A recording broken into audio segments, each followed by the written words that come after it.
అర్థమవుతుందమ్మా వాక్యం? అర్థమవుతుందా? అర్థం కాకపోతే నాకు చెప్పండి, ఇంకోసారి వాక్యంలోకి తీసుకెళ్తా. ఏంటి వాక్యము ఎందుకు అర్థం కాదంటే, వాక్యం మీద మనస్సు లేనప్పుడు అర్థం కాదు. ఏంటి మీరు అప్పుడప్పుడు టీవీ చూస్తుంటారు కదా, టీవీ చూడని వాళ్ళు ఎవరు లేరు ఉంటారా? వాక్యమైన టీవీలో వింటారు. ఇప్పుడు కాదమ్మా, ఎప్పుడు ఎంతకు ముందైనా అప్పుడుదే చెబుతున్నా. ఇప్పుడు కనుక హల్లెలూయా.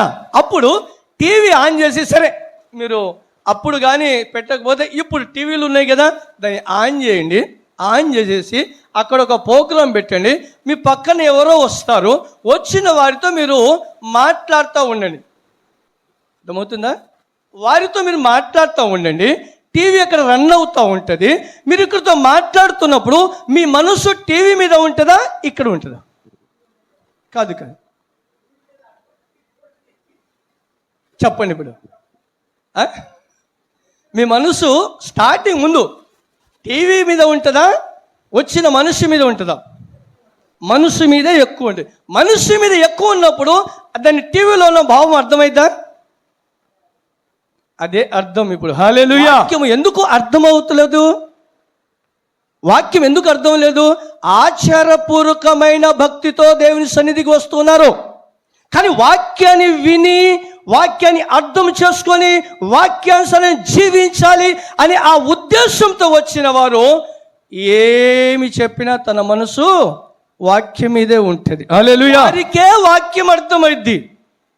లేకపోతే అన్ని పెట్టుకొని ఇక్కడ వచ్చి కూర్చున్నప్పుడు మాకు వాక్యమే అర్థం కాలేదంటే ఎవరు తప్పది?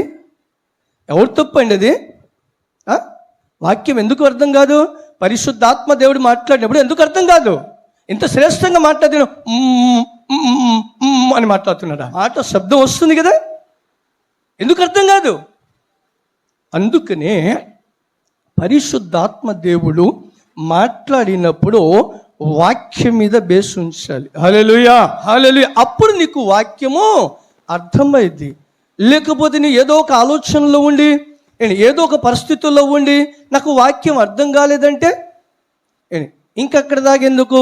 మన పాశ్రమ పోయిన ఆదివారం అనుకుంటా, ఆదివారమేనా, కూర్చొని ఏదో ఒక ఆలోచిస్తూ వాక్యం ఆల్రెడీ జరిగిందిగా, అయిపోయిందిగా, ఇంట్లోకి వెళ్ళిన తర్వాత అది నాకేమీ అర్థం కాలేదు అంటే అర్థం ఏంటది?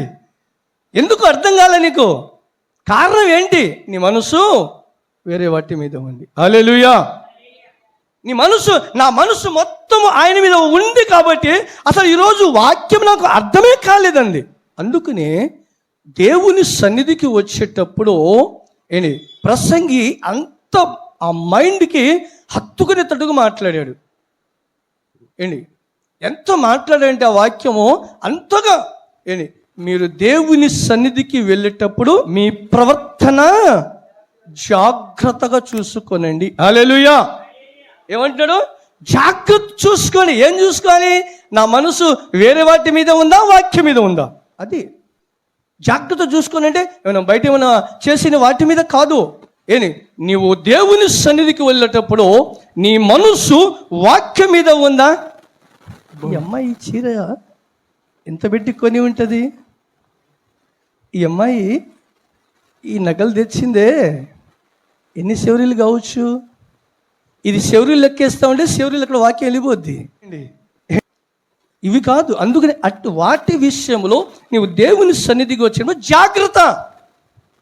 తర్వాత నువ్వు మాట్లాడుకో, ఏమైనా చేసుకో, తర్వాత నువ్వు అడుగు, ఏమైనా చేసి తన సంగతి వాక్యమైన తర్వాత అది వాక్యంలోనే వాటి మీద మనసు వెళ్ళిపోద్ది.